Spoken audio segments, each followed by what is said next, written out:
Hi, I'm Kim Sternkopf from MOL, and you are watching Metal on Loud.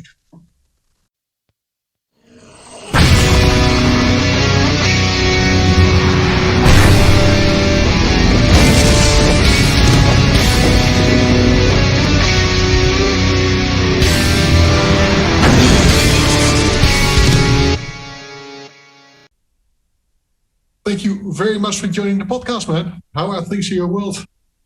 They are quite well. Well, as far as I'm concerned, Denmark is slowly, or not slowly, where we are like open.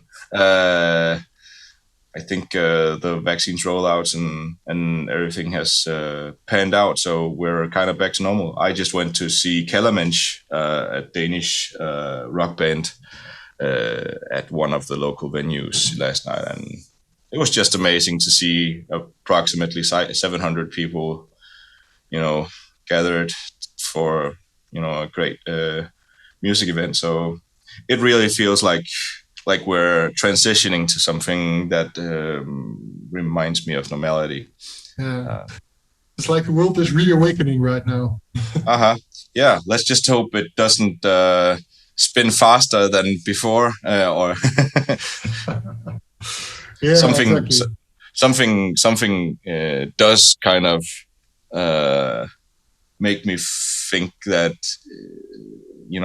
that things might either, I hope that people takes the great pause, or whatever what you want to call it, as a reminder of we don't have to run just as fast to keep up with everything, but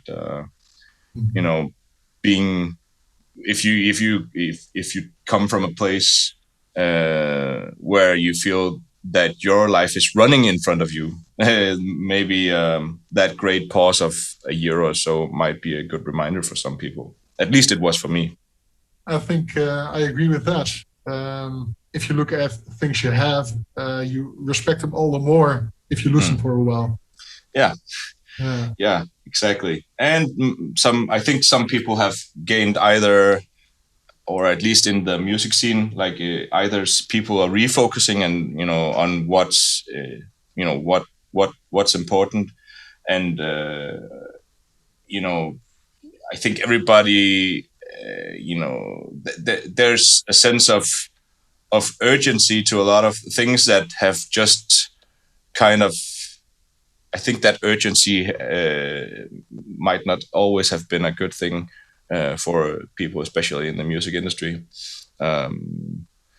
It's great art takes time. That's what it does. Absolutely. I do see a lot of hesitation still. People accustomed to horror movies are still waiting for the monster to get back up one last time. Yeah, exactly. So let's talk new release. You have a new album on the way called DIORAMA. DIORAMA, yes, indeed. What can you tell us about it? Well, what I can tell you about it is that it's a follow-up. We did an album, I think about 2 years ago, 2018. Oh, that's okay. That's longer. You have a little gap there. Yeah, sure. Yeah, we did our debut album, and that did have a great reception, or at least in our, we were kind of overwhelmed. So this is a follow-up to that, and production-wise, I'd say we've gone for a more noisier, or a bit more organic sound, I think, in this production. We really like Definition, but working with Tue Madsen, who has done a lot of our favorite artists as well, he just has a way of bringing out another, the band sound in some regard. So it's been a big pleasure working with him at Farm Studios last November. But other than that, if we're looking at the lyrical themes, and if yeah, if there's some kind of meaning behind it, I think I'd say there is. You write all the lyrics yourself? Yes, I do. And some of them are in Danish.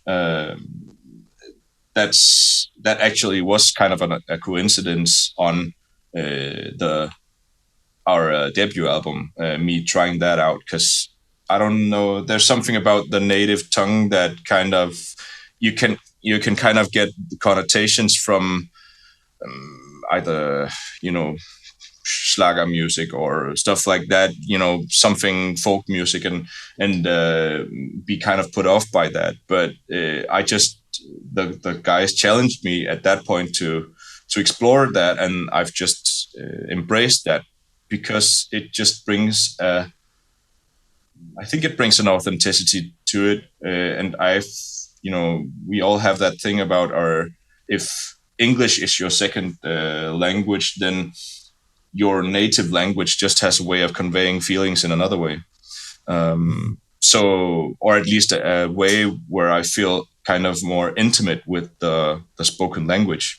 So, spoiler alert, like the Danish lyrics might be the songs where I feel at least a sense of authenticity, or at least a sense of honesty in a profound way that you don't necessarily. I do feel connected to the English songs as well, but there's just another layer to it, a more personal layer to those songs that I like to kind of. I like that because it masks in some way it leaves some of the things, or the more personal things. It has a layer of anonymity to it. Of course, a lot of my countrymen will get what I'm singing, but I like that this is an international release, and it's just a good way of keeping some things for yourself in that regard. You could say that singing in English is like singing behind a mask, so you're not showing everything. Yeah. Yep. Exactly. I'm a Dutch native myself. I do a lot of writing, lyrics, books, stuff like that. But I've never had that. For me, somehow, often it's harder to think in Dutch. Yeah, really? Yeah, really. Okay. Yeah. That's interesting. I think it has to come from a place where you at least know, or at least feel connected to a certain experience, and in some ways it does translate better in your native language. That's at least for my part, I have experiences that translates very poorly in English. I think because it's about cultural nuances. So if I could give like a pitch for our previous album, it was mostly about mortality and dealing with that you're ending up in the ground someday. Jord means earth, and I went through a period in my life where I was kind of confronted with that question a lot. I've been raised in a quite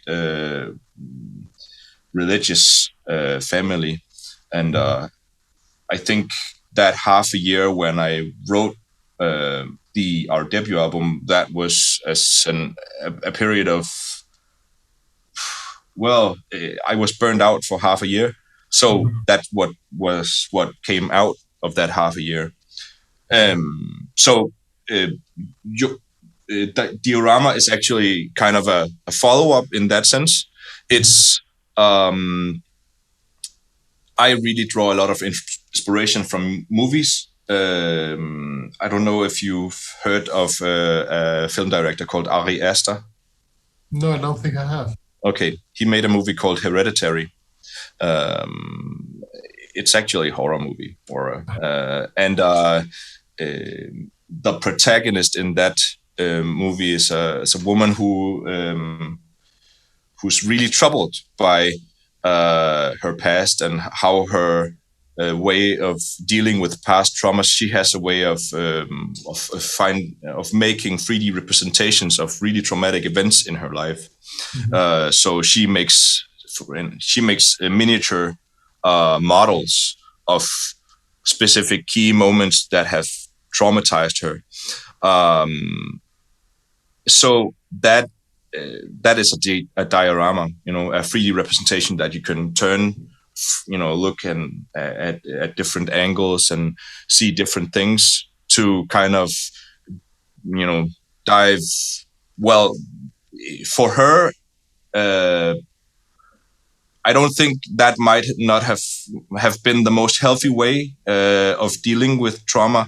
I see in the movie, you see her like just spiraling out of control in the way that she just obsesses over the past, and also when traumatic things happen during the runtime of the movie, she starts recreating things that just recently happened to kind of make it into art or deal with it in that sense, and that just kind of locks her in place and doesn't do anything, I'd say, healthy for her.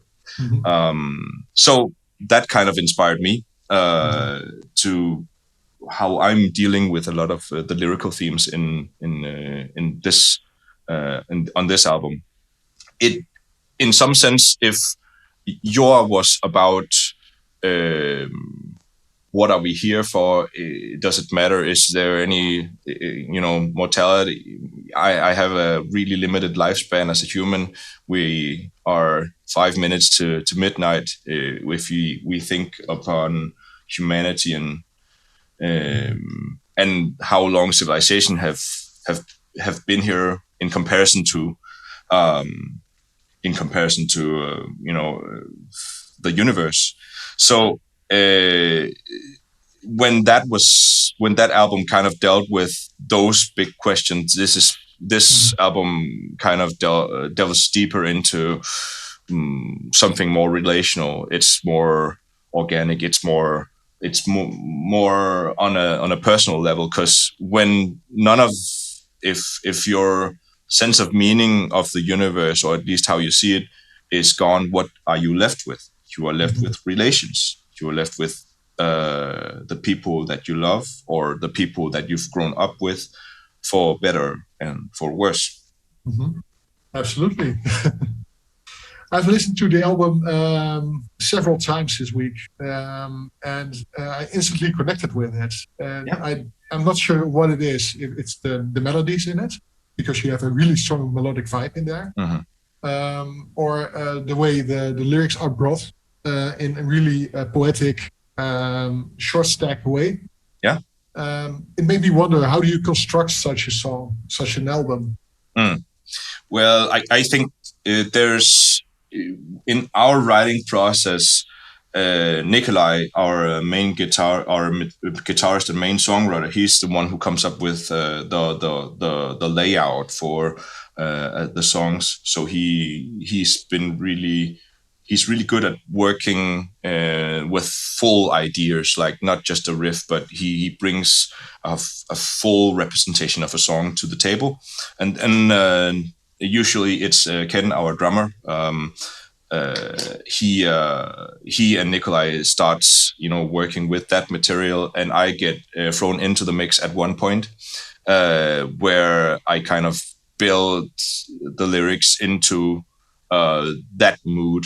I'm really focused on emotional narratives, and I think that's what you can see when you hear the album.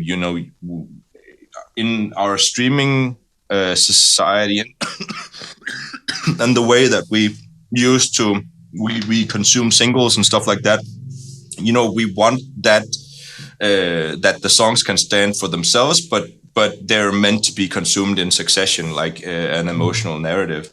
So it is really much built into like the album format. I think you can hear that both with our previous album and with this album, there is kind of a point of no return, or the dynamics of intensity shifts, and that is what we are drawn to. Everybody wants to construct.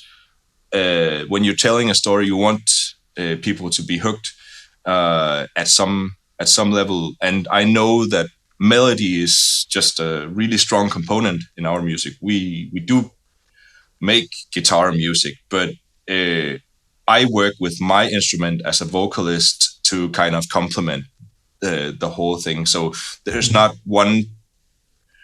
I won't say that there's like different music, or at least in rock music, it's you tend to be kind of drawn to one personality or the other. We like to focus on the work in some way to complement each other. It's about the orchestration in some sense.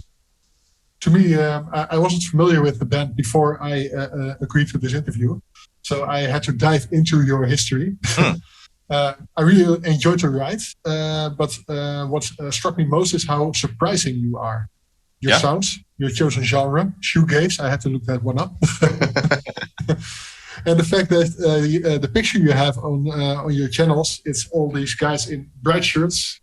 It's not a very usual metal picture. So I really enjoyed that. Well, as the same with our lyrics, it goes dark places, but I think what makes music interesting is when you feel the dynamics, when you feel the struggle between light and dark, the dynamics between strength and vulnerability, and how that's not. Well, I do like a party band from time, and I like to go to concerts. I come from death metal and from punk, but there's something to the sound that we create that's just it's about hitting all the notes, not necessarily at once, but knowing that each element has a time and a place. And that's what makes me want to. Well, I think we do make music that we want to listen to ourselves. Well, I'm definitely going to put this one into my cues, because I really like this one. Thank you. Yeah, appreciate it. And as in life, not everything can be dark. Not everything can be a love song. This makes this a good mix. Yeah, exactly. Well, at least it also makes for. I know for a live show, it does make for something that makes you. Lose yourself in some sense. I think that's one of our primary goals as musicians, is to kind of forget that you forgot something at work or stuff like that. Just be in that moment, or at least stay in a sense where you can be in some kind of deep time. Stay in where there's a synchronization happening between your thoughts, your mind, and your body. I think that is at least one of the goals that's one of the reasons why I like making music and performing it as well. Yeah. You already released 3 singles for this album. Yeah. And what hit me is that the second single has the first single as a B-side. And the third single has the first 2 singles as a B-side. Are you going to put this up until the whole album is there? Mm-hmm. That's awesome. Come again? Can you rephrase the question? Your first single was just the first single. Then the second single comes out, and it has the first single as a B-side. A B-side to it? Yeah, on Spotify at least. Yeah. I have no idea. And the third one has the first two songs as B-sides on Oh Spotify. yeah. I think those were the main three songs, and we have a focus track coming up. So like the whole thing is coming out the 5th of November. But I think that's the plan, at least, to have multiple B-sides for those singles. But it's the streaming format. The album is in my opinion, or at least how I like to consume it, really made for vinyl. We are great vinyl enthusiasts ourselves, so and the format also does something really great for, I think, for people to kind of slow down. The things that I've gone on for the last 30 minutes about staying in the moment, or at least being present. There's so much competition with our attention, and music is just a really great way of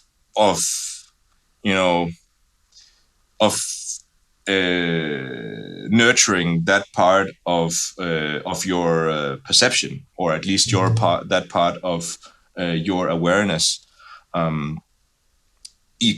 When you're at a live concert, you can choose to pick up your phone and focus on all of the stuff that goes on in a virtual space, but you can also choose to leave it in your pocket and close your eyes. Yeah, exactly. Yeah. So I hope that sense of contemplation is something you can find in our music, at least. I don't like to listen to music in the background. I think that might come from a sense of